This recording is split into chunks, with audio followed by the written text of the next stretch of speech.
Ladies and gentlemen, it is my pleasure to introduce to you for the first time the 7th police chief and the 45 of history of Regional Police, Chief Nishan Duraiappah.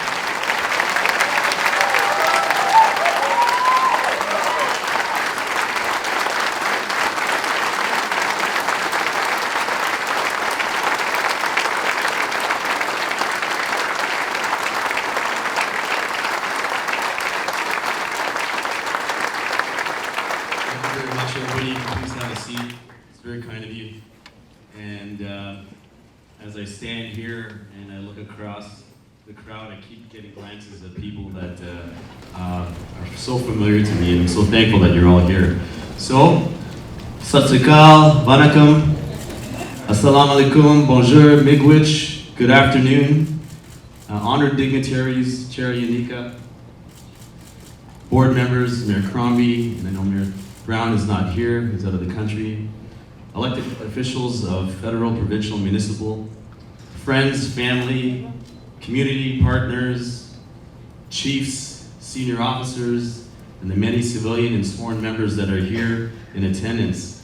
Let me first say that it's truly my privilege to assume this position as Chief of Police for the Peel Regional Police Service. It is a real honor, and I'm very thankful that I have the ability to carry on a legacy that so many people have spent their lifetime leading. So it is with the greatest sense of appreciation that I thank you all for being here today. There are so many of you here today that it's overwhelming for me to see, and for those of you who know me, I like to talk to everyone. So this is really pains me to know that I probably won't get a chance to be able to say hello to each of you. And say thank you personally for taking time out of your day to be here with us.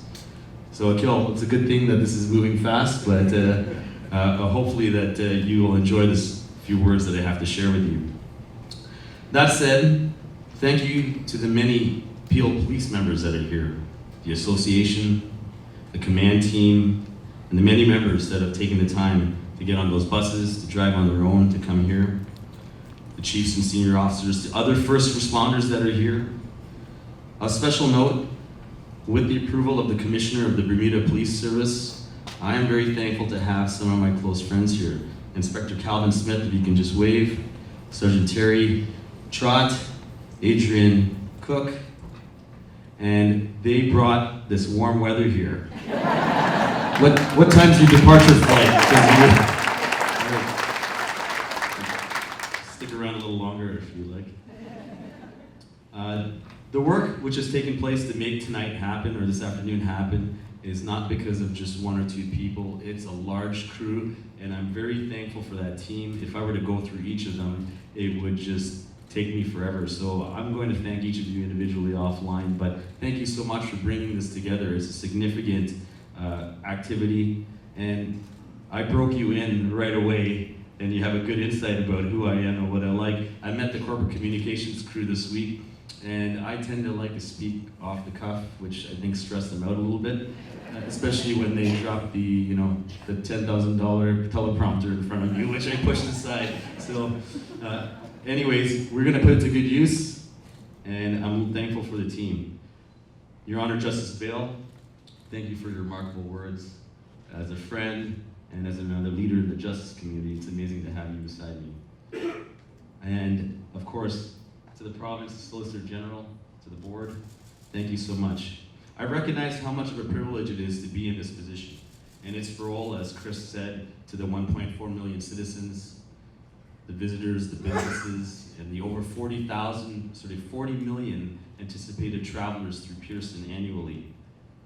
But most of all, the privilege really belongs to the fact that now I am a member of this 3,000 member team and this family. And looking at all of you, we're going to do some good work together. To Chris, I want to thank you for your distinguished career and for your commitment to this organization and community. Your role in leading this organization is appreciated, and it's a true legacy. And I need to say, you have been a true gentleman, and I thank you so much for doing this transition with me. I wish you all the best in your retirement. Thank you.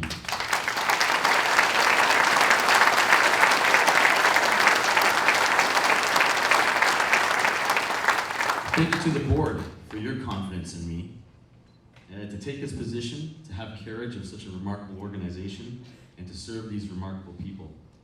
I know this is a significant responsibility. You need to know that I know that's important. It's serious to me, and you will always see that in the course of my duties. The challenges at present and the challenges ahead will be significant, but I know with resilience and continued work, we'll move forward. But as you know, this is what I thrive on, and I look forward to the future ahead, being part of your team. I'll come back to more thanks later, but I'd like to just share with you my thoughts on policing as it is these days. Policing will and always be the most challenging professions and one of the most challenging environments in public service. For the retired members that are here, and for those who have served many long years, and for the 39 recruits that were just sworn in yesterday, there is continuous change. For those 39, we have no idea what 15 years from now policing will look like for each of them. It's so complex, based on a history of experiential wisdom. Now we see information easily accessible for those people at the front line, for civilians to make decisions, to contribute to the great speed of action that we need and are being called upon. The need for a police organization to be nimble, flexible, and responsive to the needs of each other and the community is foremost. The evolving nature of policing has propelled us into changes we'd never have anticipated, not just technologically, but an environment which has placed greater pressures on our front line and support teams. All the while, we'll each do our part towards the mission of improved community safety. There's an opportunity to build on what has made this police service so great and best in class, and also to continue moving forward into the future with innovation, collaboration, and continuous improvement. In some cases, we will be called to divest ourselves from some of the things we did in the past. But it's important to adapt and move forward. There's always that quote of, if we don't like change, we're going to dislike irrelevance even more. So the point being is, to lead, we need a can-do mentality as we move forward. It's critical to us. That is not just my expectation of each of us in Peel, but it's also my continued commitment to you. Personally, this is my opportunity to share a little bit about you. Some of you have heard me espouse this before, and some of you, this might be the first time. And throughout my career, and I've told the board, I've never envisioned to be in a position such as the Chief of Police. Our goal, no matter what rank we are, is always to do good for our people and the community. And the stage that this has given me is a broader scope to affect that change for our people, our organization, and our community. As some of you know, I was born in Sri Lanka as a Sri Lankan Tamil immigrant. I'm so thankful for the Sri Lankan community. I have many of my friends and peers, Gary Anand Sangari here, and Tamil community, and I'll get to my family in a little bit that are here. We immigrated to this remarkable country with my family as a child, like so many else have done. And as you know, policing is not as it's seen in many other countries. And it's far from what it is here. We traveled away from experiencing strife. My family encouraged me, as always, to become a doctor or an engineer or an accountant, something with a professional designation. I think that resonates with a lot of different cultures here. And policing was an option. My father passed away far before I became a police officer, but I can still hear my mom just praying for me to become an engineer. But all it took was the prompting of a high school teacher to say, hey Nish, look at this program with this police department. And it's Mr. Charles. I'm not sure if he was able to make it today to hear if he is here. He's here. Is he here? Mr. Charles, could you stand up for me? And I'm not sure if there's any staff here with me.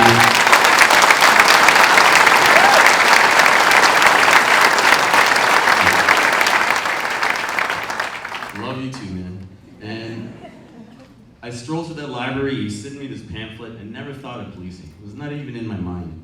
But I thought, hey, this might be better than what my friends might be doing over the course of the summer, and I thought I'd give it a shot.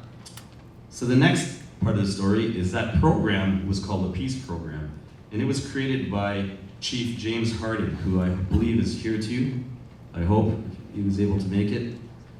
If not, he was a former member of Peel Regional Police who became the chief in Halton, and to the sort of the hesitance of his peers, created a police ethnic and cultural education program to draw youth in from different communities to open their eyes to policing. The story goes on from there. After that, a few officers I met during that course, and I know they're here too, Larry Masson, and they extended themselves to me, and I'm sure I bothered them endlessly. Making my mom make butter chicken, tandoori chicken, dropping it at the division on Christmas. And this is pre-email, so I probably was just at the station regularly pestering them. But they opened my mind to the fact that it wasn't just a great, exciting job, but there are people behind those uniforms doing these real jobs. And I tell you this because it's not because of the obvious disparity that I'm not an engineer, but the strength of relationships have altered the course of one individual in a career. But they have defined all of you in all of your professions, and they've defined policing, and they've defined the strength of a community. This is a partial testament of why commitment to relationships is so important to me. So it is here today that you have been so kind enough to join me in my swearing in. To all the members of Peel Regional Police, this will be a key element of our journey together. We will do this as a team, and we will have fun doing it along the way. Chief? It will also be built on trust. The trust that the public expects from us is the same of which I expect from each of you, right from our command group to the front line, and it is what you're going to get from me. The wellness of our members is foremost. If we aren't good on the inside, we will never be good on the outside. The tragic news that's affected the police community in several services recently this week, I know we have Chief Mark Saunders here, and our condolences to you and your members, and to Ottawa and OPP, is a reminder of the impact that this profession can have on the wellness of each other. So you also have my commitment to support each of you in this regard. We will not be doing it alone. You will see collaborative initiatives that we will be moving forward with in our community. So to our community partners and stakeholders here, I look forward to that time. So thank you to my friends representing the many faith, cultural, community organizations across various sectors. I appreciate your support of me back in Halton, and I look forward to the new chapter of achieving the same thing and more in Peel Region.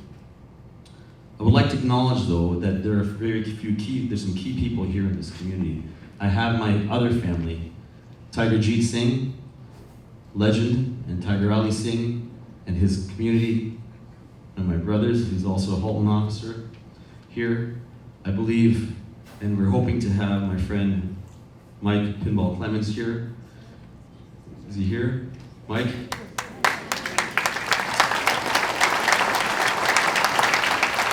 These individuals are a small example of people out of their own heart, philanthropically, who have surrounded our policing community to help come around real issues in the community and make them better. The Tiger Jeet Singh Foundation, endless work. We look forward to doing more work with you. Mike, you moved from Oakville and Halton to Peel. I guess I had to follow you, eh? Look forward to doing some work with you too. Thank you to my brothers and sisters in policing and in the justice sector who have come to join me today.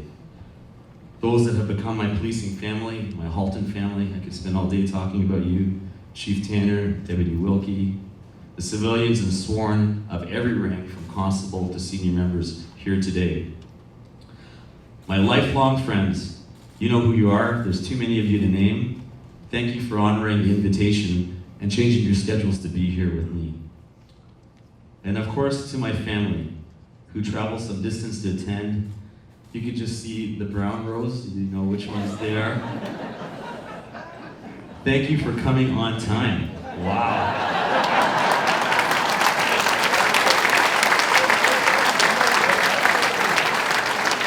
Only about 5 of you shimmied past us down the aisle while we were coming down. That's far better than my wedding.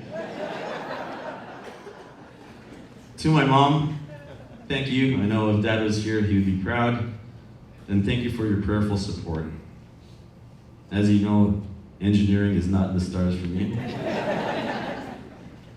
If finally, to my beautiful wife, Beth, and my kids, Allie, Kate, and Luke, I love you and I thank you for your encouragement and support.